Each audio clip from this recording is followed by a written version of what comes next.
Welcome to this Delft Stack tutorial video.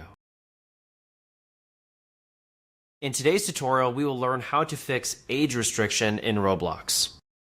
This issue is usually related to account age settings and content maturity limitations. First, open Roblox and log into your account.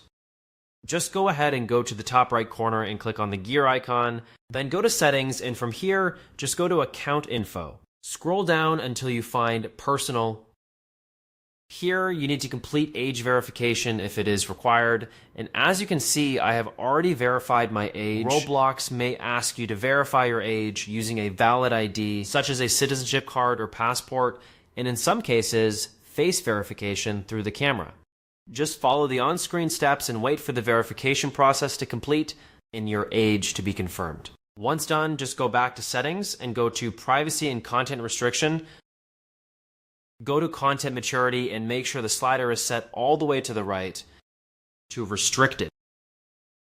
Also, keep in mind that you generally need to be 17 plus to access certain features like voice chat and other 17 plus experiences, depending on what Roblox allows for that age group. After applying these changes, just go ahead and restart Roblox to ensure everything updates properly. And that's it. We just learned how to fix age restriction issues on Roblox by verifying age and adjusting content maturity settings, along with understanding age-based feature access. Thanks for watching, and don't forget to check out the next Delft Stack tutorial video.